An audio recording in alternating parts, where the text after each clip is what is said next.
یہ سورۃ البقرہ آیت نمبر 216 ہے۔ اس آیت کریمہ کا ترجمہ یہ ہے: کتب علیکم القتال، کتب فرض کیا گیا، علیکم تم پر، القتال قتال کرنا، القتال جہاد کرنا،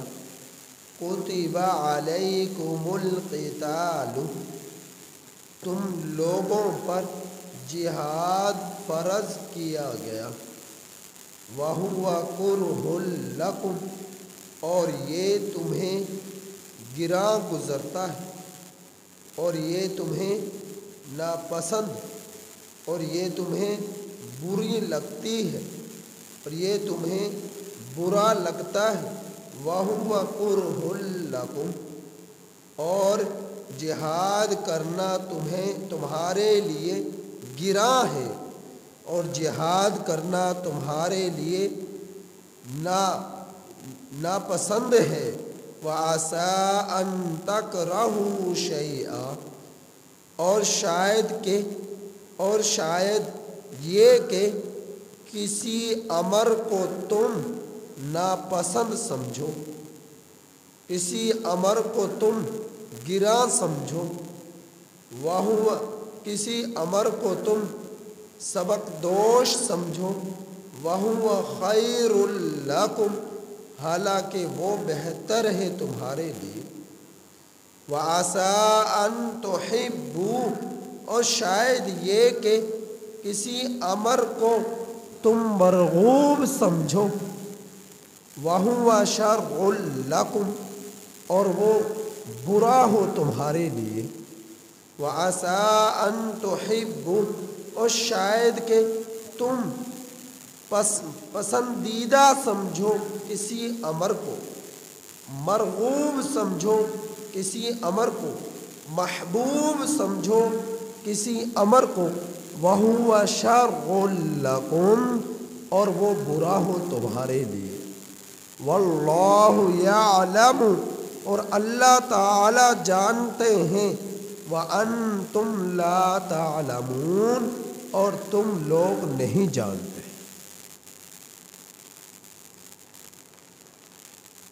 اس آیت کریمہ سے پہلی والی آیت کریمہ میں نفلی صدقات وغیرہ خرچ کرنے کے مصارف کا بیان ہوا، اور اس آیت کریمہ میں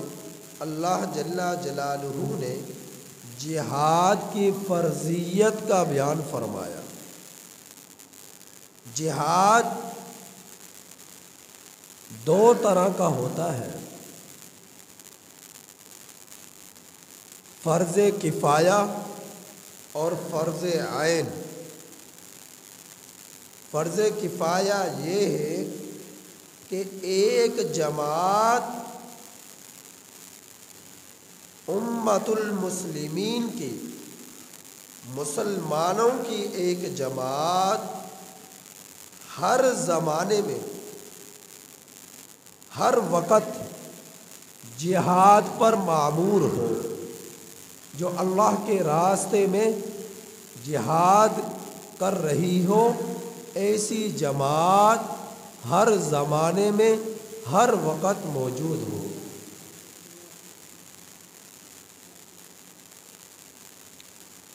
ہر وقت موجود ہو۔ اور فرض عین یہ ہے کہ پوری امت مسلمہ یا وہ ملک کہ جس پر کوئی دشمن حملہ آور ہو، تو اپنے ملک کی دفاع کے لیے، مدافعت کے لیے کافروں سے لڑنا، جہاد کرنا، اور اگر وہ ناکافی ہو لڑنے کے لیے، پھر ان کے ساتھ جہاد میں دوسرے لوگوں کا بھی شریک ہونا۔ حتیٰ کہ پوری جماعت امت مسلمہ کی اس وطن میں رہنے والی سب کا لڑائی میں شریک ہو جانا،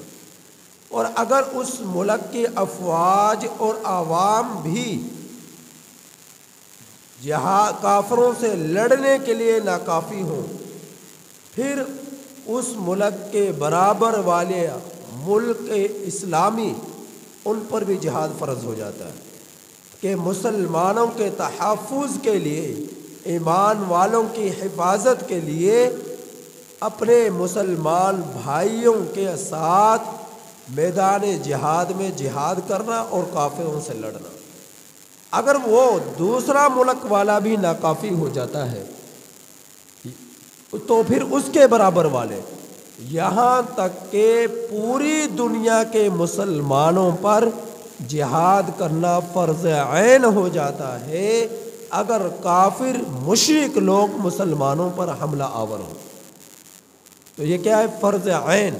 پوری دنیا کے مسلمان متحد ہو کر اسلام کے تحفظ کے لیے، اسلام کی حفاظت کے لیے، مسلمانوں کی حفاظت کے لیے کافروں سے لڑے اور جہاد کریں، میدان میں نکلے، تو سب کے سب پوری دنیا کے مسلمانوں پر جہاد کرنا فرض عین ہو جاتا ہے۔ اور اگر کافر لڑائی کے لیے حملہ آور نہ ہو تو پھر ایک جماعت ہر زمانے میں ہر وقت مسلمان اور اسلام کے تحفظ کے لیے کافروں سے لڑتی رہے، سرحدوں پر کھڑی ہو کر، میدان جہاد میں نکل کر۔ یہ کیا ہے؟ یہ فرض کفایہ ہے۔ اور اگر یہ جماعت بھی نہ نکلے، یعنی پوری دنیا میں جہاد بالکل ہی بند ہو جائے، ایک جماعت بھی، کچھ مسلمانوں کا ایک جو ہے حصہ بھی، ایک جو ہے کچھ لوگوں کی جماعت بھی میدان جہاد میں نکل کر مسلمان اور اسلام کا تحفظ نہ کرے اور کافروں سے نہ لڑے، تو پھر کیا ہے؟ پوری امت مسلمہ گناہ گار ہوں گے، تمام کے تمام دنیا کے مسلمان گناہ گار ہوں گے۔ یہی وجہ ہے کہ الحمدللہ پوری دنیا میں بہت ساری جگہوں پر ہر زمانے میں ہر وقت شروع ہی سے جہاد جاری ہے، اور مسلمانوں کے ایک جماعت سرحدوں پر کھڑی ہو کر مسلمانوں کے اپنے ملک کا، اپنے وطن کے تحفظ کے لیے ہر وقت موجود ہے۔ جس طرح کہ پاکستانی افواج ہے یا مسلمان مجاہدین جو ہے افغانستان کے اندر جہاد ہو رہا، پوری دنیا کے اندر جو ہے جہاد جو ہے وہ جاری ہے۔ کشمیر میں، فلسطین میں، عراق میں، جگہ جگہ مسلمان جو ہے اپنے جو ہے کافروں اور مشرکوں سے لڑنے کے لیے جو ہے ہر وقت سرگرداں ہے۔ تو مسلمانوں کی ایک جماعت جو جہاد کر رہی ہے تو باقی مسلمان گناہ سے بچ گئے، کیونکہ یہ فرض کفایہ پر عمل کر رہے ہیں، فرض کفایہ کو پورا کر رہے ہیں۔ اور اگر سب پر ہی ہر وقت ہر زمانے میں جہاد فرض کر دیا جائے تو پھر یہ جبکہ ضرورت نہیں کہ فرض عین قرار دے دیا جائے ہر ایک پر، تو دین کے جو باقی شعبہ جات ہیں وہ جو ہے ڈسٹرب ہو جاتے ہیں۔ وہ جس طرح کے ایک شعبہ جو ہے تعلیم و تعلم کا ہے، اور ایک شعبہ جو ہے اسی طرح پر خدمت کا ہے، ایک شعبہ جو ہے مسلمانوں کے ضروریات کو پورا کرنے کا ہے، بہت سارے دین کے شعبہ جات ہیں جو یعنی کہ وہ چل رہے ہیں، اپنے اپنے جو ہے محور پر کام کر رہے ہیں۔ تو اگر جو ہے سب کے سب پر جہاد ہی کو فرض کر دیا جائے تو باقی دین کے شعبہ جات جو ہے ان پر کام نہ ہو سکے، ان شعبہ جات کی پر محنت نہ ہو سکے۔ تو اس وجہ سے ایک جماعت جو ہے جہاد پر مامور ہے اور باقی مسلمان دین کے باقی فرائض کو سر انجام دے رہے ہیں۔ اور جہاد کے متعلق اللہ کے پیغمبر صلی اللہ علیہ وسلم کا ارشاد ہے، الجہاد ماضٍ الی یوم القیامہ، جہاد قیامت تک جاری رہے گا، یعنی قیامت تک جہاد ہو ہی نہیں سکتا کہ ختم ہو جائے۔ یہ قیامت تک کے لیے اس کے جاری رہنے کی اللہ کے پیغمبر صلی اللہ علیہ وسلم نے اس کے بارے میں یہ حکم دیا ہے کہ یہ بتلایا ہے کہ جہاد جو ہے کسی زمانے میں، کسی وقت میں، کسی جگہ پر ایک جو ہے کبھی بھی بند نہیں ہو سکتا، قیامت تک جاری رہے گا۔ مسلمان یہ اس ارشاد نبوی کا مطلب یہی نکلتا ہے کہ جہاد قیامت تک فرض کفایہ کی صورت میں ہر زمانے میں ہر وقت موجود رہے گا۔ فرض عین وہ اس وقت جب مسلمانوں پر کافر حملہ کر دے، مشرک حملہ کر دے، تو پھر کیا ہے؟ فرض عین میں پھر والدین سے اجازت ضروری نہیں، پھر قرض خواہ جو ہے اس کو قرض اتارنے کی ضرورت نہیں۔ اب جو ہے اولاد جو ہے فرض عین کی صورت میں بغیر والدین کی اجازت کے جہاد میں جائے گی۔ قرض خواہ جس پر جو مقروض تھا وہ قرض کی ادائیگی ادا نہیں کرے گا، بلکہ اب جہاد میں شریک ہوگا۔ جب جو ہے فرض عین جہاد بن جائے گا کہ مسلمانوں پر کوئی حملہ کر دے کافر، اور مسلمانوں کے ایک جماعت جو سرحدوں پر معمور ہے وہ ناکافی ہو جائے، پھر ملک کے تمام لوگ وہ بھی جہاد میں مرد و عورت نکل پڑیں گے، سب کے سب نکل پڑیں گے۔ تو اللہ تعالیٰ اس آیت کریمہ میں یہ بیان فرما رہے کہ جہاد تم لوگوں پر فرض کیا گیا ہے، کتب علیکم القتال، جہاد تم لوگوں پر فرض کیا گیا ہے، وَهُوَ كُرْهٌ لَكُمْ، اور یہ ایسی چیز ہے کہ تمہیں گراں گزرتی ہے، تمہیں بری لگتی ہے، کہ ہو سکتا ہے ہمیں جہاد کرتے ہوئے ہم مر جائیں، ہم قتل کر دیے جائیں، اور ہمیں نکلنا پڑے گا، اور جانوں کو نذرانہ پیش کرنا پڑے گا، بیوی بچوں کو چھوڑنا پڑے گا، کاروبار کو چھوڑنا پڑے گا، اہل و عیال کو چھوڑنا پڑتا ہے، یا جان سے محبت ہوتی ہے کہ اگر میں جہاد کے لیے گیا تو مر جاؤں گا، تو یہ چیزیں تمہارے لیے کیا ہیں؟ یہ تمہارے لیے گراں گزرتی ہے۔ تو اللہ تعالیٰ فرما رہے ہیں کہ بسا اوقات تم کسی چیز کو گراں سمجھتے ہو حالانکہ وہ چیز تمہارے حق میں بہتر ہوتی ہے، اور بسا اوقات تم کسی چیز کو بہتر سمجھتے ہو حالانکہ وہ چیز تمہارے حق میں بری ہوتی ہے۔ تمہیں نہیں معلوم، تم اپنی زندگی کے اندر بے شمار ایسے تجربات کرتے ہو، کسی چیز کو تم نے اچھا سمجھا اور اچھا سمجھ کر اس کام کو کرنا شروع کیا، لیکن بعد میں اس کے نقصانات ظاہر ہوئے، اور پھر تم پچھتانے لگے کہ کاش کہ میں یہ کام نہ کرتا۔ اور بہت مرتبہ ایسا ہوتا ہے زندگی کے عملی زندگی میں تمہیں یہ تجربات ہوتے ہیں کہ کسی چیز کو تم گراں سمجھتے ہو، نہیں میں نہیں کروں گا یہ، تو تم گراں سمجھتے ہو، بوجھ سمجھتے ہو اپنے اوپر کسی امر کو، لیکن بعد میں اس کا ثمرات ظاہر ہوتے ہیں، مثبت ثمرات نظر آتے ہیں، اور پھر انسان پچھتاتا ہے کاش کہ میں یہ کام کر لیتا۔ تو عملی زندگی میں بہت سارے معاملات ایسے ہوتے ہیں کہ جو ہم کرتے ہوئے ہمیں گراں گزرتے ہیں، لیکن وہ ہمارے حق میں بہتر ہوتے ہیں، نہ کرتے ہوئے ہم گراں گزرتے ہیں حالانکہ وہ ہمارے حق میں بہتر ہوتے ہیں۔ اور ہماری عملی زندگی میں بہت سارے معاملات ایسے ہوتے ہیں کہ ہم انہیں مرغوب سمجھتے ہیں اور ہم کرنا شروع کر دیتے ہیں، اور بعد میں ان کے نقصانات ظاہر ہوتے ہیں۔ تو اللہ تعالیٰ فرما رہے جہاد یہ ایسی چیز ہے تمہارے حق میں بہتر ہے، لہٰذا تم اسے گراں نہ سمجھو، تم اسے برا نہ سمجھو، یہ تمہارے